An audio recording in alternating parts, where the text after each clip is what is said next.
cielo infinito.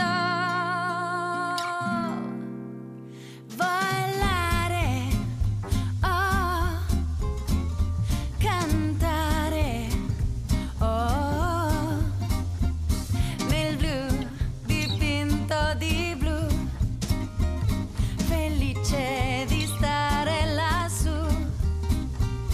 E volavo, volavo felice più in alto del sole ed ancora più su. On poursuit nos rencontres. On a la chance de recevoir ce matin en studio une vedette québécoise. Vous la connaissez très bien. Elle est chanteuse, auteure, compositeur, interprète. On l'a vu également comme danseuse, comme comédienne. Maintenant, elle se lance également dans l'aventure de la littérature. Il s'agit d'Ima qui est avec nous présentement. Ça va bien ce matin? Allô, ça va bien toi? Écoute, ça va très bien. Présentement, tu es en tournée un peu partout au Québec pour présenter, premièrement, ton nouvel album, Ouais. mais aussi, comme je l'ai dit, un premier livre, en fait, un premier ouvrage signé Ima en tant qu'auteur. Donc, un projet très intéressant. On va commencer avec l'album, puis on va venir au livre tout de On est suite dans le jus. après. C'est ça, parce que la dernière fois qu'on s'était vu, c'était pour ton 8e album, ton 8e album qui s'intitule Love Moi. Entre-temps, il y a eu beaucoup de changements dans ta carrière. Je pense que tu t'es entouré d'une nouvelle équipe. Qu'est-ce qui est arrivé exactement? Bien, c'est ça, il y a eu, je pense que, comme je te disais tantôt, il n'y a pas de grands changements sans virer le monde à l'envers, les fondations, faire shaker le corps, comme je dis, comme j'aime à dire. Et je me suis séparée de mon manager des 15 dernières années, donc qui était mon coproducteur aussi. On avait une compagnie de disques ensemble. Donc, ça a été un gros morceau. Le changement, juste changement personnel, beaucoup d'épreuves, je dirais, qui n'étaient pas nécessairement faciles. Des remises en question. Beaucoup de remises en question. Puis à un moment donné, je me suis même demandé si j'allais abandonner la musique et juste tout vendre puis aller vendre des bananes à Bali, genre. Bien, heureusement que tu ne l'as pas fait parce que, écoute, le 9e album est extraordinaire. On n'aurait pas ces chansons-là à présenter ce matin parce que vraiment, tu nous amènes dans une aventure. En fait, on redécouvre des grands succès de la chanson.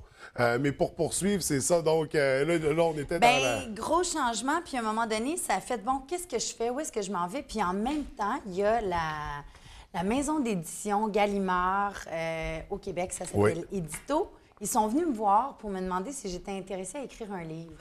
Et le timing était tellement parfait parce que je ne savais pas où je m'en allais. Puis j'avais comme décidé de lâcher prise parce qu'à un moment donné, on met des... tu sais, on force les choses pour qu'elles se passent. OK, là, je vais faire un nouvel album. OK, là, je vais faire ça. Oh non, qu'est-ce que je vais faire? Puis on s'identifie beaucoup à ce qu'on fait au lieu de juste prendre une pause et faire OK, mais moi, je suis qui si je suis pas la chanteuse? Si je tasse la chanteuse, qui je suis, moi, Ima, tu sais? Donc, j'ai passé un beau processus de recherche, de questionnement. Et j'ai commencé à travailler sur ce beau livre-là. Donc, c'est devenu un peu comme une thérapie. En même temps, il y a eu l'idée de faire un album hommage aux divas. C'était vraiment le terme que j'avais. Puis, tranquillement, tu sais, c'est vraiment comme deux projets qui ont été faits en symbiose. Puis, Femme est vraiment née de ce processus d'écriture-là. Puis, c'est vraiment un album symbolique parce que je reprends des grandes dames de la chanson, tu sais, de Piaf à Dalida, Barbara, Roberta Flack, Nina Simone, plein de femmes qui m'ont influencé, des coups de cœur en chanson. Et j'ai réalisé que ces femmes-là, c'est pas juste des femmes qui ont marqué l'histoire avec leur voix, leur talent, tout ça. C'est vraiment des femmes qui avaient du chien, des femmes, tu sais, il y en a qui sont encore vivantes, il y en a qui sont parties. Mais le point commun... Ils ont tracé la voie, ils ont ouvert des portes, en fait, aux femmes. Oui, ils ont ouvert des portes. Elles n'avaient pas froid aux yeux de revendiquer le système ou ce en quoi elles croyaient, tout ça, à travers leur art. Puis j'ai réalisé que cette femme-là est née en moi à travers tout ce processus-là. Donc, c'est un hommage à ces grandes dames-là. Bon, on va dans un style musical crooner-ish, féminin. Cabaret. C'est ça. Mais c'est aussi un hommage à la féminité, finalement. Oui, une ode à la féminité, c'est l'album s'intitule d'ailleurs Femme. Comme on mentionnait, on retrouve des grands titres de révolutionnaires de la musique, puis qui sont reprises vraiment avec brio. Là, c'est des belles chansons. On retrouve même de l'italien sur l'album. Et de l'espagnol. Et de l'espagnol. On sort de la zone de confort. Est-ce que ça a été... Ben, je parle 4 langues. OK. Oh! Oui, l'italien et l'espagnol. Et j'aime beaucoup la musique. J'aime les voyages énormément. Je parle beaucoup de voyages dans le livre d'ailleurs parce que pour moi, c'est la plus grande école de la vie, les voyages, parce que ça nous permet de sortir de notre nombril puis de voir finalement qu'il y a la vie autour puis qu'on est privilégié ici, même si parfois on semble l'oublier. Puis juste d'être vivant. Je pense que ça mérite de dire merci la vie. Donc, il y a un voyage là-dedans, il y a un voyage dans les cultures, un voyage musical, dans plein de styles, mais qui se connectent ensemble. Donc, on va du côté manouche, les années 20, la belle époque, le côté bossa nova. Déjà, on était en voyage avec Nicole Croisy, femme. Il y a le côté jazz, le côté... Big Band Orchestra, ça vient englober le tout. Donc, ça fait très soirée, puis en même temps, très dimanche matin avec un café ou sinon, ben, quand on a envie de se romancer ou de recevoir des amis. Je l'ai essayé avec mes parents dans plein de situations avec des amis, puis j'étais comme... Je suis vraiment fière de cet album-là. Oui, ben c'est un bel album, vraiment. J'ai écouté chacune des pièces. C'est à découvrir. Écoute, s'il y en avait une là, sur toutes les pièces que tu as, ta préférée dans tout ça? Oui. Bien, je te dirais que j'y vais au feeling, mettons, du jour. Là. Aujourd'hui, ce serait La vie en rose. La vie en rose? Oui. Écoute, ce qu'on va faire, on va aller écouter un court extrait de ta reprise de La vie en rose d'Édith Piaf.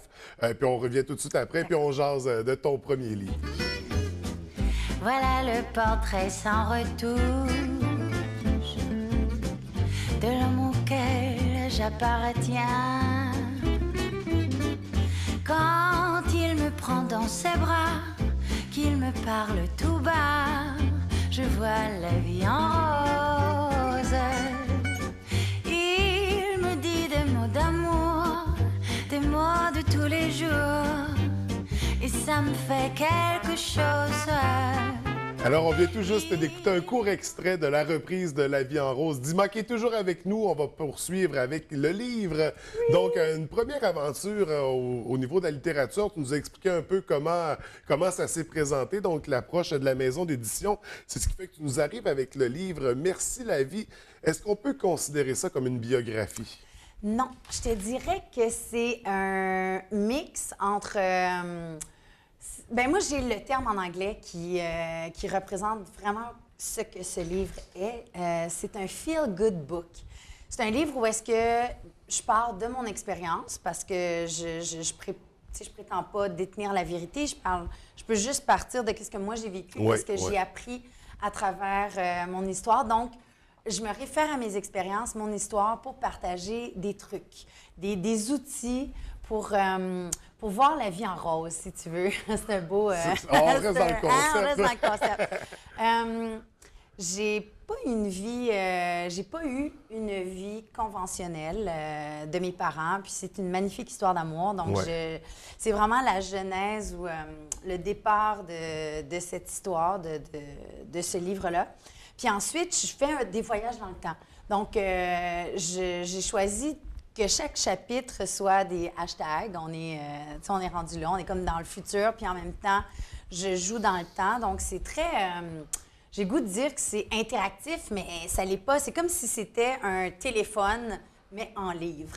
Donc, c'est très actuel, c'est très présent, comme qu'est-ce qui se passe avec la technologie, les réseaux sociaux.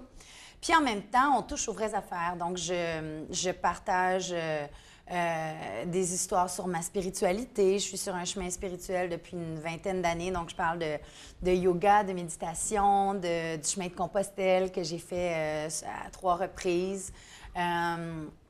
L'importance de la gratitude, à quel point ça change des vies, tu sais, de se rendre compte de la chance qu'on a d'être là, tu sais, comme je disais plus tôt. Je pense que c'est facile de remercier la vie quand ça va bien.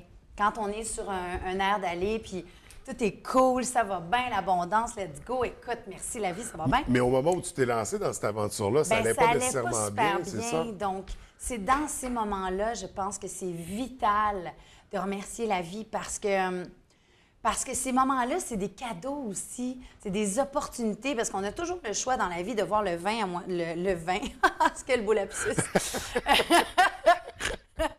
De voir le verre à moitié plein ou à moitié vide. Et moi, j'ai choisi de le voir à moitié plein, puis je me rends compte que ça fait des bénédictions dans la vie. Donc, c'est de ça que je partage. Je partage mon côté rebelle, où est-ce que j'ai pas besoin d'être une punk pour être rebelle. On découvre la femme derrière Rima, sans être une biographie. On découvre beaucoup, beaucoup. Tu sais, comment je peux dire ça? Je partage des vérités où est-ce que j'ai eu toute la liberté de faire dans ce livre-là, parce que parfois, en entrevue, on n'a pas beaucoup de temps, ou parfois, il faut être politically correct parce que ça se dit pas, ou que ça, on devrait pas aller là. Mais moi, je me suis permis de dire des choses. C'est sûr que je fais extrêmement attention parce qu'il y a beaucoup de gens impliqués. Ouais. Je veux dire, je suis pas toute seule dans ma vie. Il y a eu mes parents, il y a ma famille, tout ça. Donc, c'est important de respecter parce que c'est une des valeurs et des principes que j'ai finalement. Ouais. Donc, mais c'est un livre qui m'a fait énormément de bien. Ça a été comme une thérapie. C'est ça, ça a permis de refocuser, de recentrer sur, de se retrouver, de te retrouver.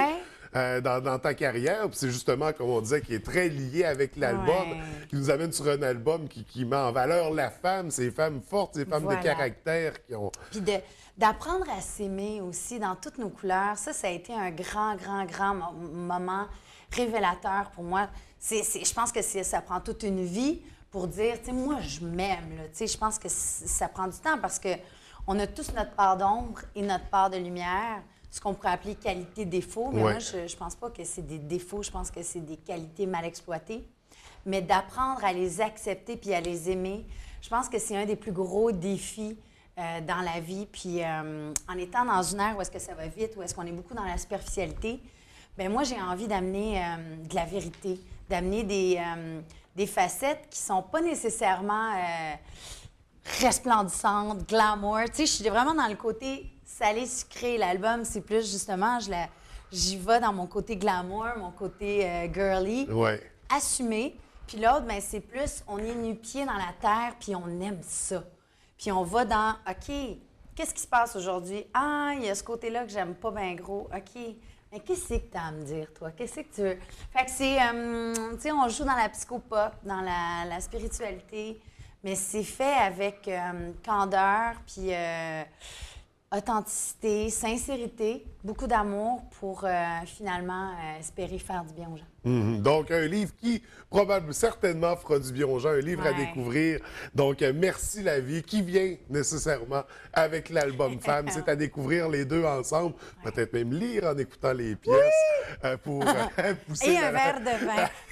À moitié plein. Écoute, Ima, vraiment, merci d'être venu nous rencontrer, de nous présenter tout ça. C'est toujours un plaisir. C'est fascinant également de discuter avec toi.